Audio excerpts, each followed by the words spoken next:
Welcome to Above and Below, the podcast of the Construction Industry Alliance for Suicide Prevention. I'm Sonya Bohmann, the Executive Director. Zulk is not joining me today, so you will just have Kara and I, our special guest for today. Kara, why don't you introduce yourself? Hi, everyone. I'm Kara McCaffrey, and I am third-generation owner and chief wellness officer at my family specialty construction commercial company in Pennsylvania.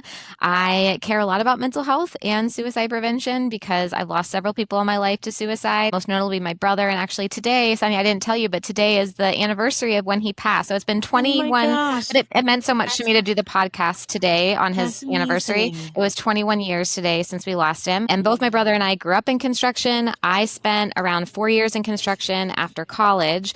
And then I decided I needed to change from construction and I needed to earn a job where no one knew my last name because all the jobs I'd ever gotten in my life were because people knew my dad. And, you know, he's a very memorable person. So he got me on my jobs.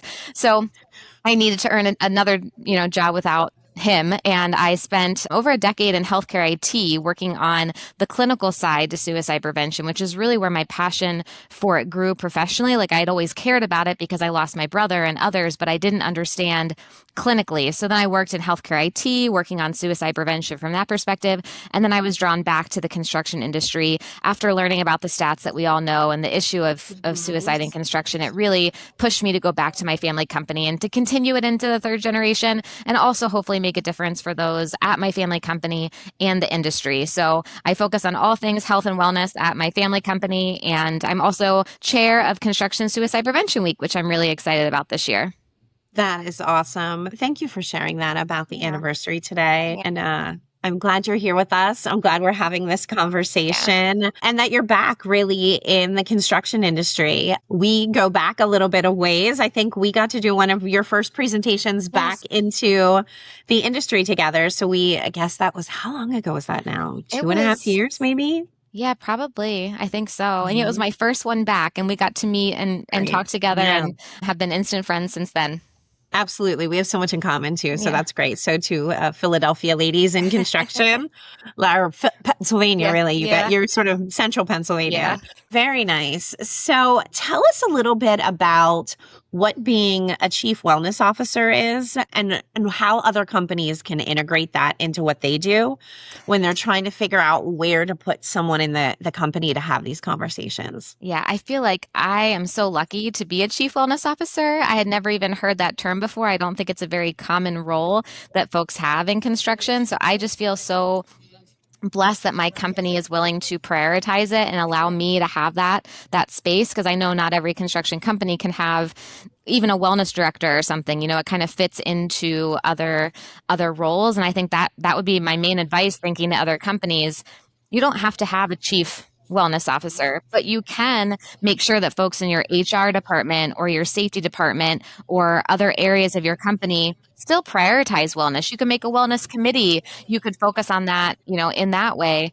So for us at Houck, really my role is focusing on all things health and wellness, both the physical safety side and supporting our director of safety, but also how do benefits look? How do we take care of our employees? What resources do we give them? What information and education do we give? And not just mental health, although that's a big focus of mine, my personal passion, mental health, but financial health, social health, having social activities, physical health, like all of that, and communicating that out and making sure that we have the right resources and benefits to support people and making sure that people really truly feel that I, as an owner and a leader, care about them. And I think that's my main goal, is that they know that I do care about them as people and I care about their health and their family's health. But I think companies, even if they don't have a chief wellness officer, can integrate, into physical safety, tie mental health safety into physical safety. You do toolbox talks all the time in construction on ladder safety or fall prevention, but add in a topic here or there about mental health. There's so many out there with CSPW or CIASP. We have free toolbox talks. So integrate it into physical safety as much as you can and really look at the benefits that you have to make sure that you are giving health insurance, that you have an EAP, that you're taking care of your employees in that way. Those are, I think, some easier ways to get involved, but really changing the culture and making sure that folks know that you care about them and their health. And I just feel so lucky that I get that role. That's awesome. Let's talk a little bit about EAPs, because you were really able to make a big difference in the utilization of your EAP. I talk to companies all the time that struggle with, so we've got one, but nobody wants to use it, or we've got one and we can't get enough utilization of it. So people, or they don't even know they have it, and so people aren't using it. So share a little bit about, if you don't mind, what you did there, because that you got significant jump in utilization. Yes. So I'm really proud of our EAP usage, and it's not just that we have the benefit. Like, people are actually using it, and that means real people and real families are getting connected to support and help. And that just means so much to me. We've had an EAP, and we've had a great EAP partner for, it might have been 20 years, but we didn't really promote it. We didn't tell people that we had it. Like, we had it, but no one knew, no one used it. So I remember when I rejoined Houck, it was September of 2023. So 2.5 years ago. And my first email that I sent out to everyone, it was perfect timing because September is, Suicide Prevention Month and Construction Suicide Prevention Week. My first email out to people to introduce myself and let them know who I am and that I've returned, I talked about the EAP and said, hey, we have this program. If you ever need support, whether it's today or in the future, remember that you have this resource. I started promoting it the first day and just consistently letting people know about it. And in 3 months, it was 3 times the amount of people were using it. Wow. In just 3 months. And it was just because we started talking about it more. And I think that's such an easy thing for construction companies to do, is promote it in emails, in posters, in, wallet cards, in restrooms, whatever you want to get that information out to people, however you want to do that. Tell people about the benefits you have, because if you don't, they're not going to use them. And that progress has continued. I just looked at numbers recently, and I think when I first started, when we weren't really promoting it, a half a person, that doesn't really make sense math-wise, but per month was using it. So a handful of people in a year had a counseling session. Last year, we had 60 counseling sessions. Wow. And it's that's such a big difference. And again, those are real people getting support. So if you have an EAP, make sure that you're actually telling people about it. And I think that's incredible. In communication from me too, as an owner, as a leader, kind of destigmatizing that and letting people know that it is okay to reach out for help. I think that's a part of it too. When leadership shows the importance and makes it okay to ask for help and consistently says that and lives that way and supports people in that way, I think it makes it easier for people to reach out to. An employee reached out to me recently and wanted to find a therapist. She felt comfortable coming to me personally and talking about it. And that just means the world to me, that people know I care and that I'm there to help them access that if they need to. That's incredible.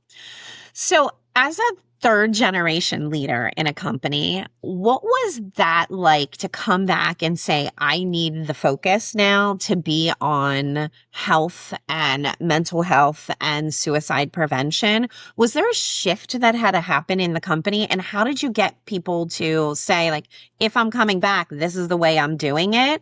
And really start embracing that conversation? Yeah, that's a good question. And I feel so lucky that it just kind of happened naturally, and that it was my vision, but also Lynn, our CEO's vision, to bring me back. He knew that what was best for Houck was to continue on into the third generation. We could have just sold the company and let it go, but he really felt strongly, and I do too, that keeping it family owned, there's so many benefits to that. One of which is just the care that you have for the employees and allowing that to continue. And he really thought that me being there would continue that on. And so they were open from the beginning about it. When I learned about the stat of construction and how high of a suicide rate there is, it got my wheels turning of wait, I have this knowledge and this experience clinically from working in healthcare IT. There's this industry that has an issue that I could take my knowledge, my experience, my personal passion, and focus on that. That would be amazing. And I don't even remember who came up with the idea or the title. It was just hey, we think it's best for Houck to continue in the third generation. And both Lynn and my dad supported that and supported my mission. And they realize too that the more we care for our people's health, that's going to make them more productive, happier, longer term employees. Like there's benefits on the financial side of it too. Sure. But I just never really got any pushback. And I feel so lucky that that's the case. I think Houck always had a culture of care, like my dad and my grandfather. You know, my dad, you didn't have an opportunity to meet my grandpa, but they care about people. And I think that's so evident in the ownership. And so I think it was just such a natural fit for me to continue on that care, but have a focus on mental health. And when you look back in the industry in general, when I was involved like 15 years ago, there was always that level of care at my family company, but we didn't really talk about mental health.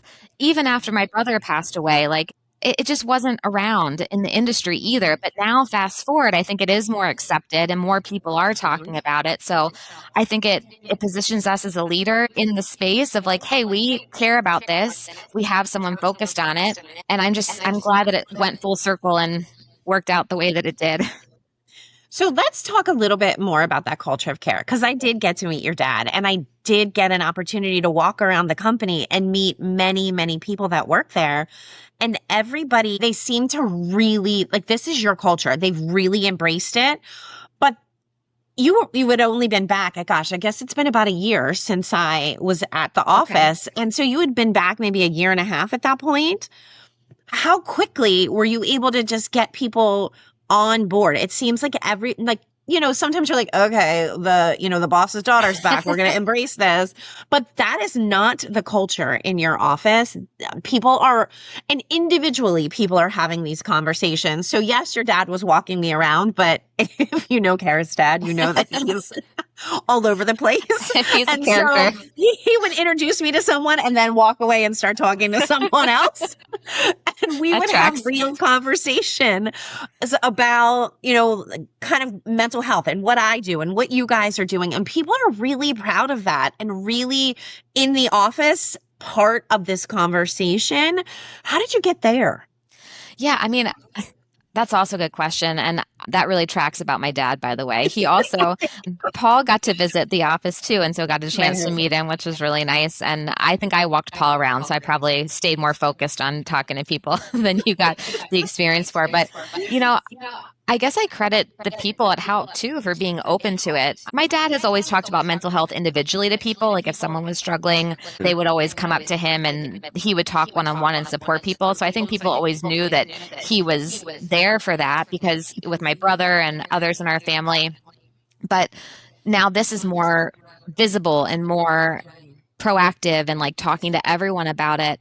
And I haven't received any pushback from anyone. And that was clear. I've always felt so accepted. Like also when I worked at Houck before I left, I was out in the field working in roofing and within the field. And they always treated me with respect and as part of them, like I always felt accepted. And so, I mean, I don't know how much of that was like, oh, this is the boss's daughter, so I have to be nice to her.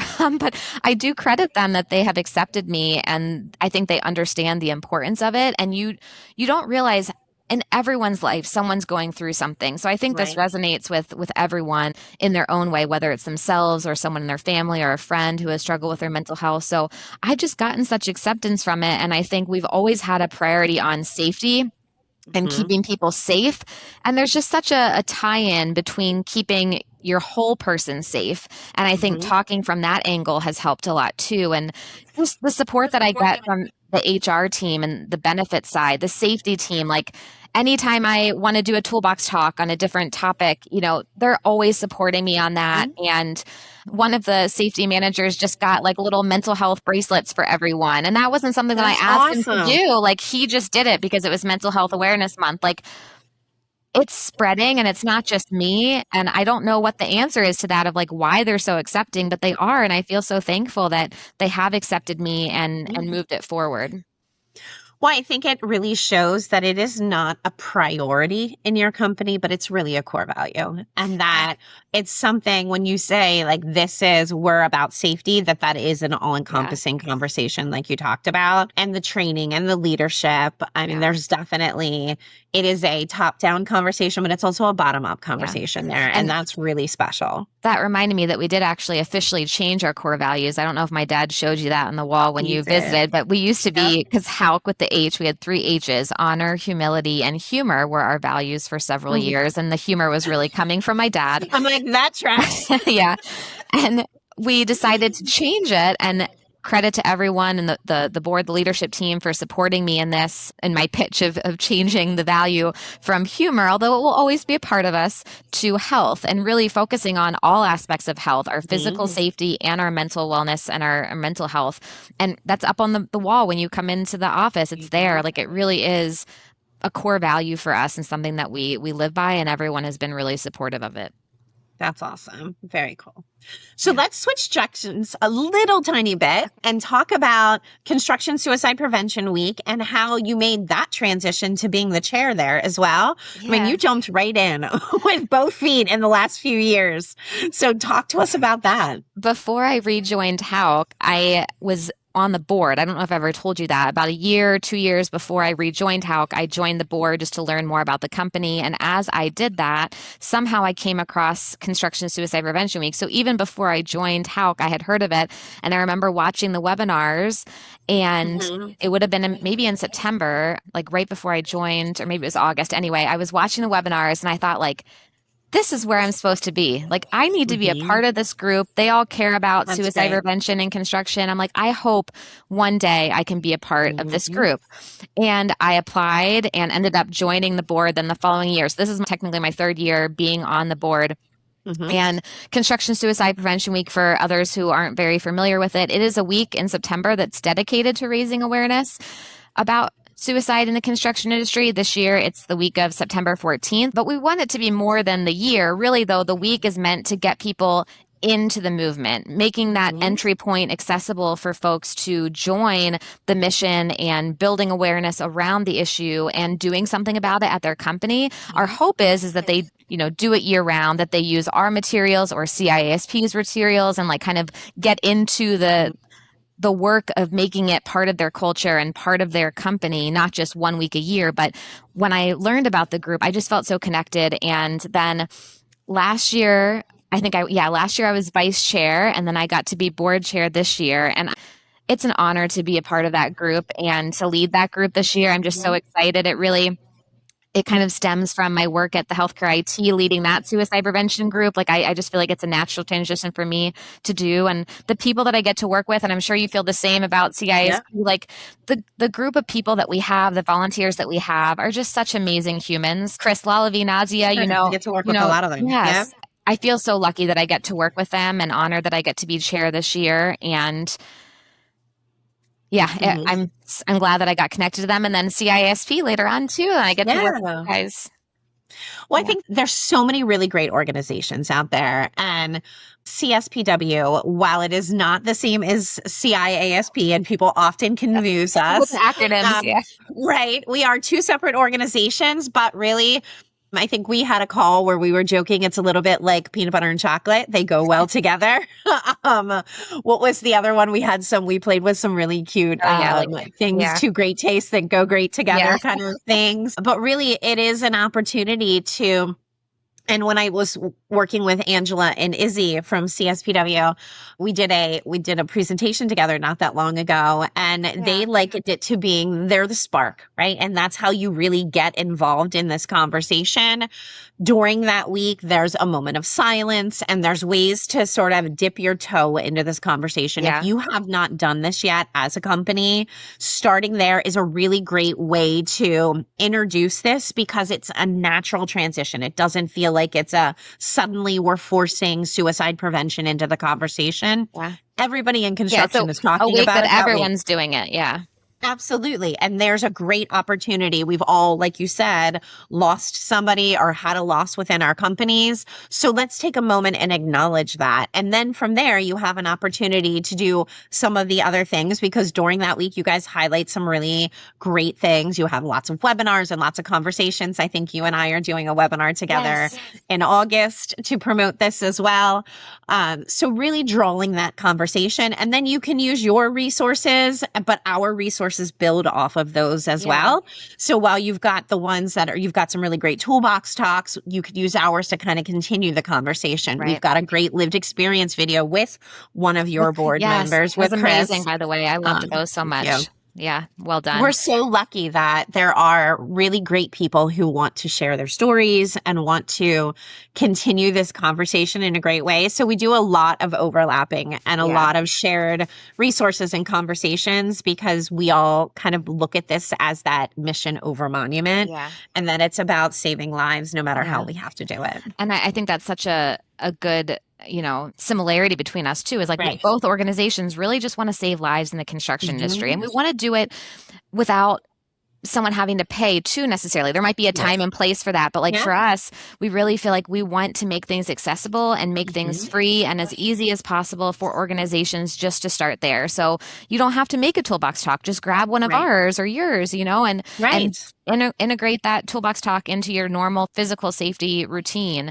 Go to the webinars and learn more. I love that you pointed out about the moment of silence. That's such like an easy thing to do to participate in the week. But I feel like CSPW is really all about getting people into the movement and being that entry point. And then from there, hopefully, whether they're using CSPW's or CISP's resources or someone else's, or both, or someone else's, look at the pathway for CISP and like look at all the things that you can do throughout the rest of the year then. But really I love that, the spark. It's that I think of it as like the start to all of it. Yes.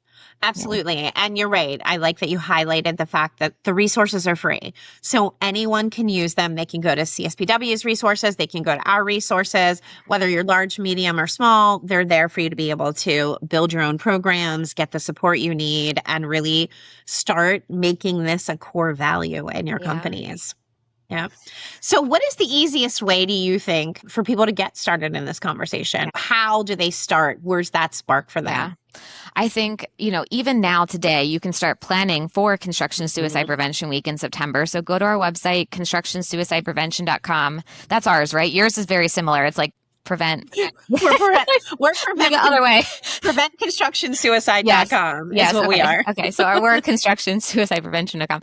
So, or just Google us. So find us find our website. Just Google it. And sign up and register. It's free to register your participation. You don't necessarily need to know exactly what you're going to do the week in September, but I think the first step is just to register, because then you'll get our notifications too. You'll get emails on when we release new toolbox talks. We actually have, I think, around 9 or 10 new toolbox talks that are coming out this year in both English and Spanish.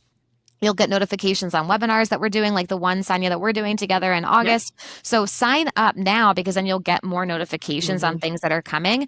And then start thinking about what you want to do in that week of September. It could be something very low lift, very easy, like pick one of our toolbox talks or CISP's toolbox talks and have a toolbox talk from your safety team or your foreman with all the crews to talk about it. Participate in the moment of silence, which is on Monday. Depending on what time zone you're in, it changes the time. So we're all in the country together for that one moment. Sign a pledge that we have. Right. You could take our pledge even to get the conversation started and receive our resources too. Yes, do them both. Like this is not a one or the other. Exactly. Do them both so that you are covered with as much information as you can to make this as easy as possible for you. For sure. You could send an email that week to everyone in your company highlighting some of those resources. I remember I sent an email, this must have been last May for Mental Health Awareness Month, the screening tool that CISP has, I sent that out for people to kind of self-select into this screening and then remind them about the EAP. Like send an email, that's easy to do. If you want to spend money, you could do like a little swag item for people for the week. You could, get a little token from CISP, or you could get a bracelet or a wallet card from CSPW, hard hat sticker, posters, whatever it is. Or you could go bigger and you could bring a speaker in. I know, Sonya, you do speaking engagements. I do too. You do them as well. Yeah. One of the resources that we have on CSPW's website is, and you're on that list, and Cal is and others, a list of all the speakers in the country who talk about this. If you want to bring someone in and really, have a conversation about it, you could bring someone in. So it can be easy, it could be big, like whatever it is. I would say to start now, just sign up and say you're going to do something and then figure it out. You have a few months to figure out what you're going to do. And then don't stop there. Like don't make it just that week. Incorporate it into other, things throughout the year. October is Mental Illness Awareness Week. Yes. May is Mental Health Awareness Month. August is National Wellness Month. Like there's different things throughout the year that you can tie it to, and then look at our resources, look at CISPs, look at the pathway to see like what other organizations are doing work in this space as well. Like there is so much content out there. You don't have to start from scratch. You don't have to do it. But the first step is just to register and start to make a plan, I would say. Absolutely. I think you made a really great point there. If you just went to your resources and our resources, you would have enough to have a toolbox talk every single month on mental health. But some other really great places that you could go, CPWR has a ton of really great resources as well that are also 100% free. You were right. This doesn't have to be a financial lift for anyone. There's tons and tons of free places to go to get this information. We're excited for how we can partner together like this. So we are coming to the end of our time together, but we have one question that when Zolk is here, we always ask, and that is, if you had to pick one word of the year, something that you would focus on or is kind of your guiding principle, what would that be? I think the one word that comes to mind for me is access. That's really something that's driving my vision for the year, both at Houck and at CSPW. When I think about Houck, coming from the healthcare space, I think about just access to support, access to healthcare, access to help when someone needs it, and making sure that that support is easily accessible. We recently just released a benefit to all of our employees called Tectonic Health. It's a direct primary care service that we pay for as a company. It's free to our employees, and they're a primary and urgent care provider, but they also provide mental health support, and they have a connection to a counselor as well. So they come to the job site, they come to the office, they come to the folks' home, even on the weekend. And it's really meant to improve access, because that barrier to care is something that stops people from getting support if they need it. So how can we as a company make it more accessible? So access to me is really a focus. And then thinking about CSPW and CISP, like making it accessible for people to have these resources and these tools, and removing any kind of hurdle there is in them to be able to prioritize it at their company. So for me, it really comes back to access and making sure that mental health care and mental health support is accessible to all. That's incredible. Well, I have two words this year. Mine are community and catalyst. And I think that your drive for access is building stronger communities, and you're really a catalyst for change. So thank you for doing all that you are doing for the industry. And I'm excited for us to continue to work together. Yes, me too, Sonya. Thanks so much. Thank you. Thanks, everyone. Have a great day.